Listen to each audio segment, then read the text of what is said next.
누가복음은 탐욕을 버리라고 하는 말씀이 기록이 되어져 있고, 마가복음은 버린 자의 삶에 하나님께서 어떤 축복을 주실 것인가 하는 말씀이 기록이 되어져 있습니다. 그래서 우리는 탐욕자와 버린 자가, 다시 말씀을 드리면 예수 그리스도를 위해서 나의 가장 소중한 것을 버린 자의 삶의 결과가 어떻게 나타날 것인가 하는 말씀을, 오늘 두 말씀을 연결해서 은혜를 받고자 합니다. 사도 바울은 사도행전 20장 35절에서 자신이 많은 성도들 앞에 친히 모든 일에 있어서 모범을 보여주었다고 말씀을 하고 있습니다. 그 모범이 어떤 것인가?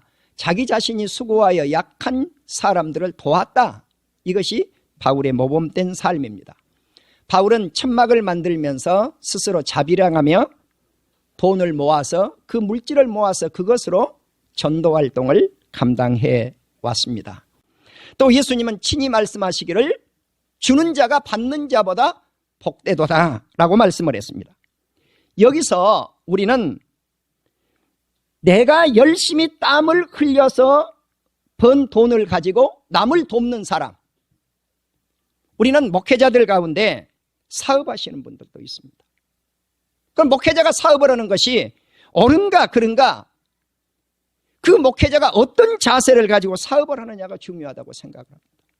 어떤 분은 이 사업을 해서 내가 100% 주님 앞에 헌신하겠습니다, 선교합니다, 이렇게 선포하고 사업하시는 분들도 계십니다. 그러면 그러한 목회자를 향해서 저 목사님 믿음이 없다, 이렇게 할 수 있겠느냐는 것입니다. 그것은 인간이 평가를 내릴 문제는 전혀 아니라고 봅니다.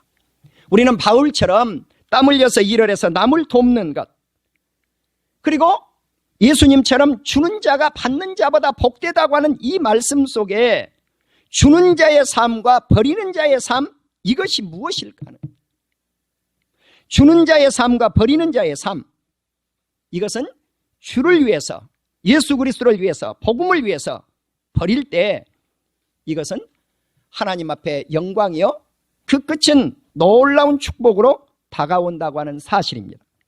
마가복음 10장 29절에서 30절에 우리가 읽었습니다마는 예수 그리스도의 이름을 위해서 가정과 친족과 나의 재산을 버려버리면 이 현 세상에서 100배를 얻고, 그러나 핍박을 겸하여 받지만 다가오고 있는 시대, 우리는 그 말씀을 내세라고 그랬죠. 지금 저 내세가 우리 앞에 지금 이렇게 다가오고 있는 거예요. 원문을 보면 다가오고 있다고. 지금 오고 있는 시대, 오고 있는 시대. 이것이 내세인데 내세에 영생을 받지 못할 자가 없느니라. 할렐루야. 자, 그렇기 때문에 우리는 주님을 위해서 무엇을 할 것인가? 주님을 위해서 버린 자의 삶을 살아가야 될 것인가?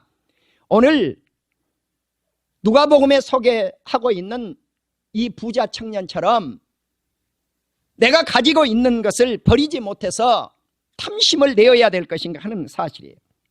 자, 그렇기 때문에 이 땅에 살아가는 우리 많은 사람들, 특히 예수 그리스도를 믿는다고 하는 우리 성도님들의 삶 속에서도 우리가 버리는 삶을 결단을 해야 되는데, 이것을 버린다고 하는 것이 그렇게 쉽지 않다는 거죠. 내가 가지고 있는 가장 소중한 것, 이것을 버리기가 그렇게 쉽냐는 거죠. 어렵다는 거예요. 어렵다는 거예요.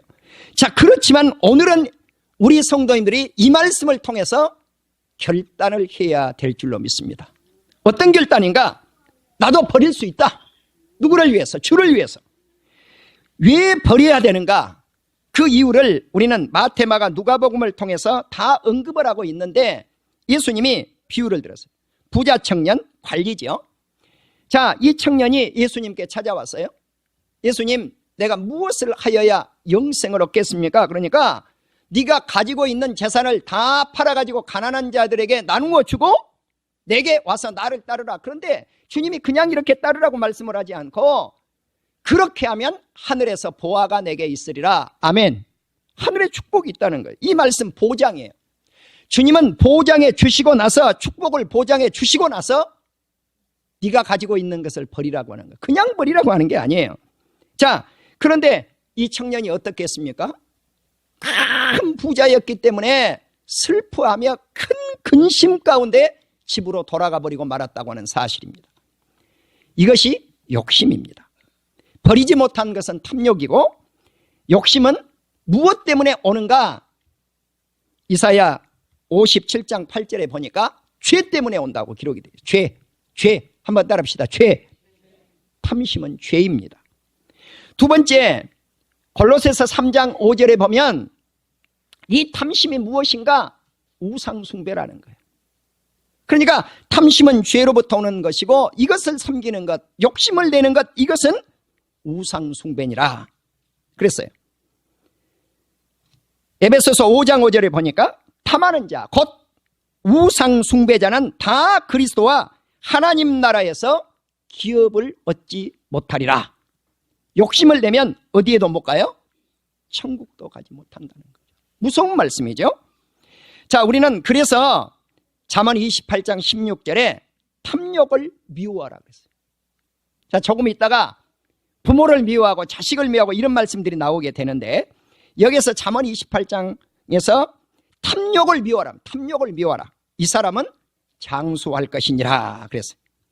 베드로후서 2장 14절에 보니까 탐욕에 연단된 마음을 가진 사람은, 탐욕의 마음을 확 쏠려서 욕심에 가득 찬 사람은 무슨 자식인가? 저주의 자식이라 그랬어요. 네, 그러니까 욕심 꾸러기들, 마음에 욕심으로 가득 찬 사람, 이 사람은 이미 저주받은 자식이라고 하는 사실입니다. 그래서 잠언 28장 25절을 보면 욕심을 내는 사람은 다툴 뿐이에요. 그런데 하나님을 의지하는 사람은 풍족하게 되느니라. 아멘. 그러니까 욕심꾸러기는 다툼을 이루어서 가난뱅이가 되지만, 저주를 받아서 천국에도 들어가지 못하지만, 하나님을 의지하는 사람만이, 예수 그리스도를 잘 믿는 사람만이 풍족하게 되느니라. 아멘. 민수기 11장 34절에 보면 이스라엘 백성들이 모세를 원망하고 하나님을 원망해요. 무엇 때문에 그렇습니까? 광야에서 먹을 것이 없다는 거예요.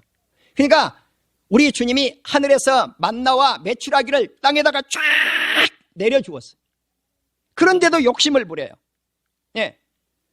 어마어마한 만나가 땅바닥에 쫙 깔려 있는데 하루 3끼 먹을 양식 정도만 가지고 가면 될 텐데 한 가마 두 가마씩 거두가지고 간단 말이죠. 이게 욕심이에요. 욕심 부린 사람들 집에 가니까 3끼 먹을 양식만 딱 주님이 허락을 해주고 나머지는 어떻게 됐어요? 다 벌레가 일고 썩어버린 거예요. 이것이 무의미한 욕심이란 말이죠. 자, 그래서 욕심 부리는 이들이 이빨 사이에서 고기가 물씬 씹히고 있는 가운데서도 원망을 하니까 하나님이 탐욕의 무덤을 만들어 주었는데, 기브롯 핫다 아워라고 하는 탐심의 무덤을 만들어 주었어요. 그러니까 욕심 많은 사람들에게 교훈을 주신 것이죠. 사랑하는 우리 성도 여러분, 탐욕을 버리지 못한 자는 주님의 제자가 될 수가 없어요. 주님은 말씀을 합니다. 너희가 탐욕을 버려야 나의 제자가 될 수 있느니라. 제자가 되는 길은 자기의 가장 소중한 것들을 버릴 때, 이것이 필수 과정이에요. 그래서 우리가 신학교를 들어가게 될 때 많은 목회자들이 간증을 해요. 신학을 하려고 그러니까 세상 것들이 안 되더라는 거죠. 사실 맞아요. 많은 목회자들이 세상 것들을 포기할 때, 버릴 때, 그때 주님이 부르신 것을 알 수가 있어요. 그래서 주님은 이렇게 말씀을 합니다. 제자가 되려면 3가지 과정을 통과하라는 거예요. 첫째, 내 부모나 처자나 형제나 자매나 그리고 너의 자신의 목숨까지도 미워하라는 거예요. 아니 도대체 예수님이 어떤 분이길래 아버지 어머니를 미워하고 아내를 미워하고 자식을 미워하고 형제를 미워하고 자신을 미워하라고 하는가? 이게 무슨 말씀이에요? 예수님보다 더 사랑하지 말라는 말씀이에요. 아멘. 주님보다 더 사랑하지 말아라 그 말이에요. 이것이 1단계예요. 두 번째 단계는 자기 십자가를 지고 예수님을 따라가라는 거죠. 누구에게든지 무거운 십자가가 있어요. 주님의 제자가 되려면. 이게 무엇일까? 주님이 우리에게 맡겨주신 사명입니다. 주님이 우리에게 맡겨주신 복음의 책임성이에요. 우리는 사명감과 책임성을 온전히 견뎌내고 이겨내야 주님을 따라 나서는 제자가 될 줄로 믿습니다. 세 번째는 누구든지 자기의 모든 소유를 버리지 아니하면 능히 내 제자가 되지 못하리라. 누가복음 14장에서 이런 말씀들이 나와요. 마태복음 4장을 보시면 갈릴리 해변에서 예수님이 제자들을 이렇게 선택을 하시죠. 그런데 우리가 잘 알고 계시는 대로 어부들을 예수님의 제자로 뽑아요. 이 사람들이 세상에서 지혜롭다거나 똑똑하거나 많이 배웠다든가 돈이 많다든가 이런 사람들이 아니에요. 그냥 일상생활 그 당시 1차 산업을 했던 고기 잡는 사람들이에요. 자, 그런데 예수님이 고기를 잡고 있는 두 어부를 보았어요. 베드로와 안드레예요. 그래서 이들을 향해서 무엇라고 말씀을 합니까? 너희가 나를 따라오너라 이렇게 명령을 내렸어요. 팔로미 그랬단 말이에요. 나를 따라오너라. 그랬더니 고기 잡는 두 어부가 자기들의 그물을 버려버리고 예수님을 따라 나섰어요. 자, 여러분 가장 고기 잡을 때 필수적인 게 뭐예요? 그물이에요. 가장 소중한 필수품인 그물을 버렸다는 그물을. 두 번째, 조금 더 오시다가 세베대의 두 아들 야고보와 요한을 만났는데 아버지와 함께 배 안에서 뭘 하고 있어요? 그물을 깁고 있는 거. 그물을. 무엇 하기 위한 것입니까? 그물을 던지기 위한 그 이전의 작업이에요. 그물을 깁는다는 거 하는 것은. 그 작업을 하고 있는 그들을 향해서 예수님이 그냥 부르기만 했다고요. 야고보야, 요한아 하고 부르기만 했는데 아버지도 버려버리고 배도 버려버리고 아버지와 함께 일했던 품꾼들도 버려버리고 야고보와 요한이 예수님을 따라 나섰더라. 근데 어떻게 따라 나서는가? 베드로도 그렇고 안드레도 그렇고 야고보도 그렇고 요한도 그렇고 즉각 따라 나서. 즉각. 그래 우리말 성경은 곧 그려놨어. 즉시. NIV 성경, 뉴 아메리칸 스탠더드 바이블, 킹 제임스 버전 이 성경들 보니까 다 단어만 다르게 썼을 뿐이지 다 즉시라고 하는 똑같은 번역에 똑같은 의미를 지닌 단어를 썼어요. 우리말 성경처럼 곧 즉각적 순종이에요. 나는 우리 성도님들이 주님의 음성을 들을 줄 아는 저와 여러분이 될 수 있기를 주의 이름으로 축원합니다. 우리는 주의 음성에 민감해야 돼.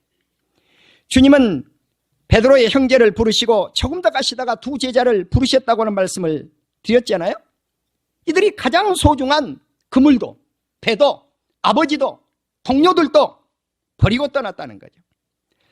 자, 그런데 어떻게 그렇게 할 수 있을까?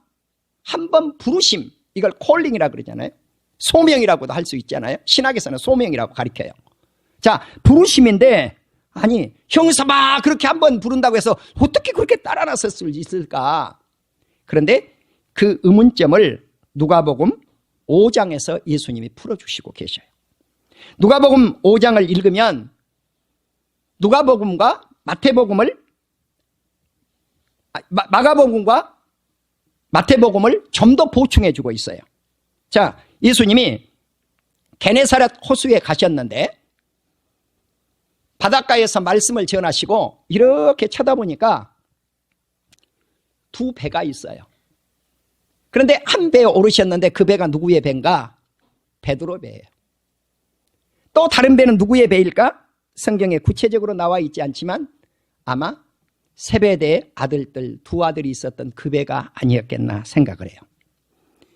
예수님이 배에 올라가셔서 베드로에게 말씀을 전하시고 명령을 내립니다. 깊은 데로 가서 그물을 내려라. 근데 이 베드로와 이들이 무엇을 하고 있었는가? 그물을 씻고 있었단 말이죠. 자, 그물을 씻어서 다음 작업을 준비했는데 밤새껏 고기를 낚았는데 아무것도 얻은 것이 없었어요. 주님, 고기가 없던데요?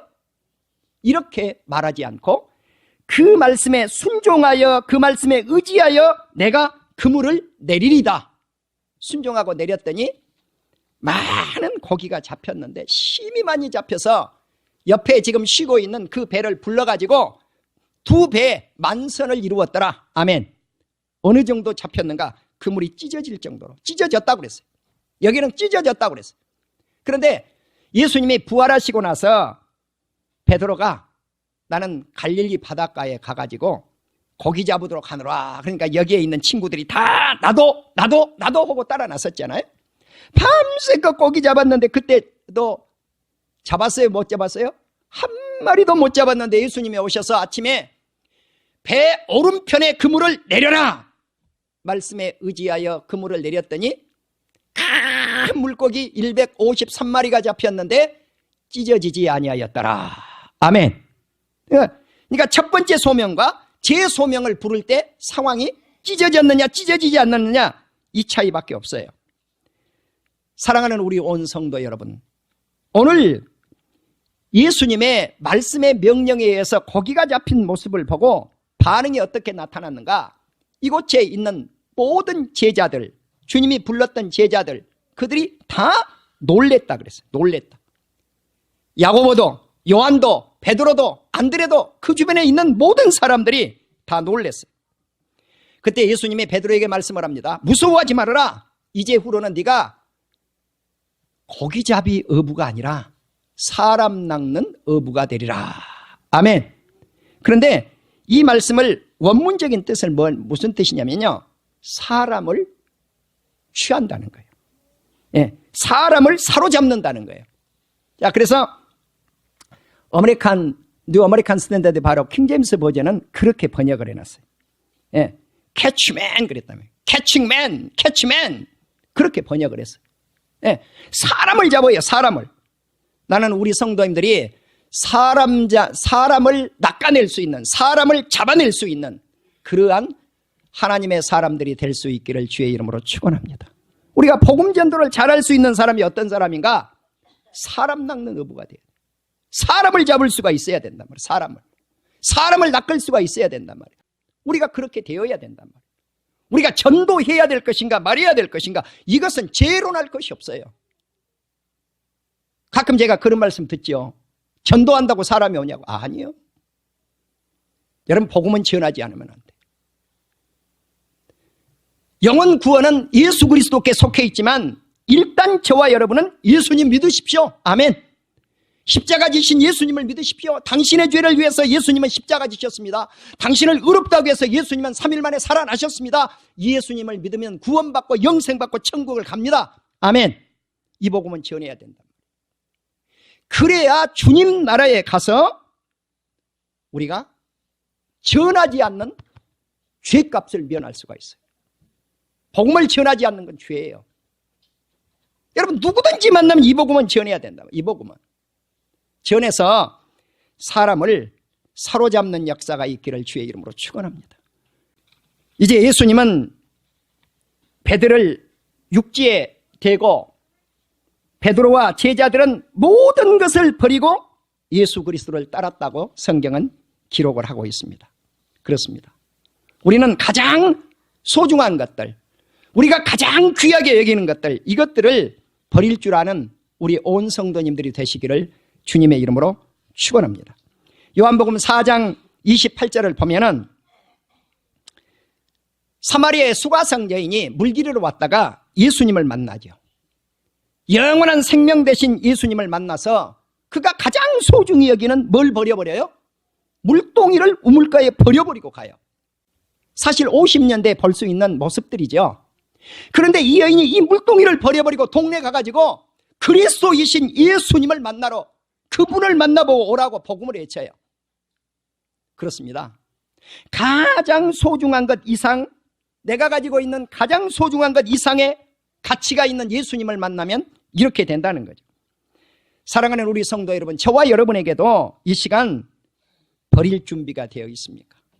내가 가지고 있는 가장 소중한 것, 그것이 무엇인지, 내가 가지고 있는 그물이 무엇인지, 내가 가지고 있는 배가 무엇인지, 내가 가지고 있는 물동이가 무엇인지, 그것이 어떠한 것들이 됐든지 간에 버릴 수 있는 저와 여러분이 될 수 있기를 주의 이름으로 축원합니다.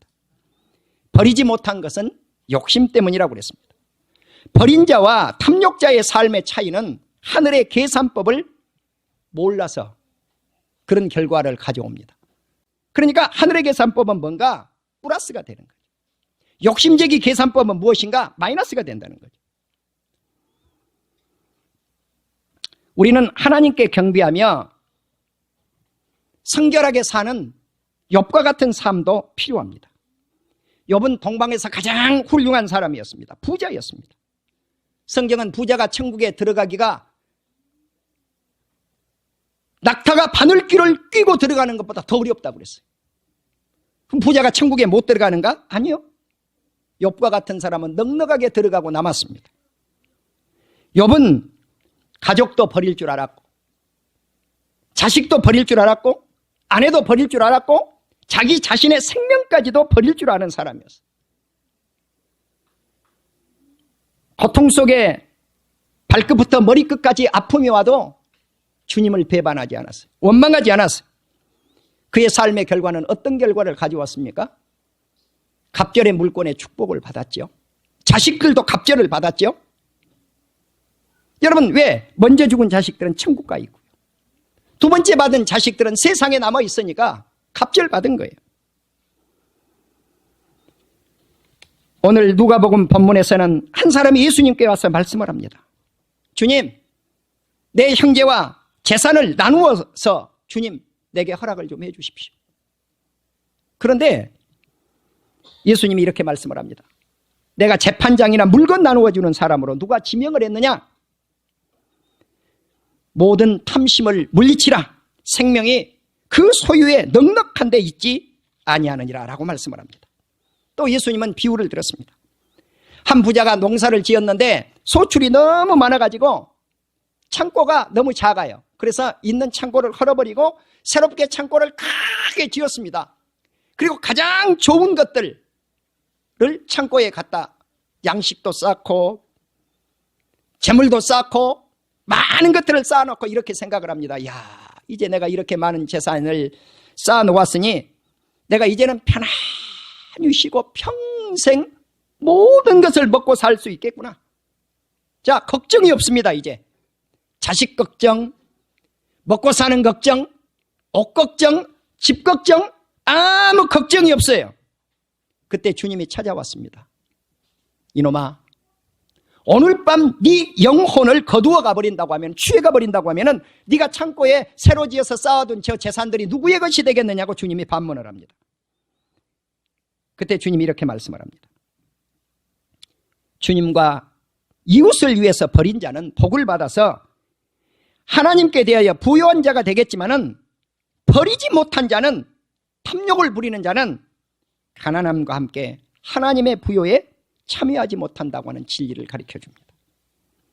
사랑하는 우리 성도 여러분, 우리가 모든 것을 버리고 주를 따랐은즉 그런즉 우리가 무엇을 얻으리까? 예수님이 말씀을 합니다.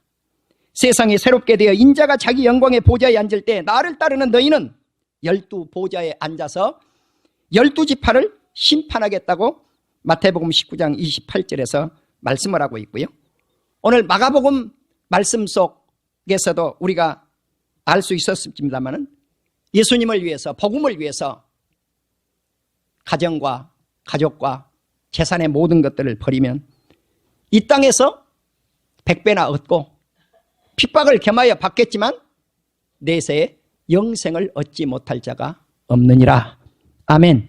이 진리가 우리들의 것이 되기를 바랍니다. 탐욕자가 가는 길은 천국에도 들어가지 못합니다. 그러나 주를 위해서 아낌없이 내가 가지고 있는 가장 소중한 것을 버릴 수 있는 사람은 생명과 부와 천국을 우리의 것으로 이어받게 될 줄로 확신합니다.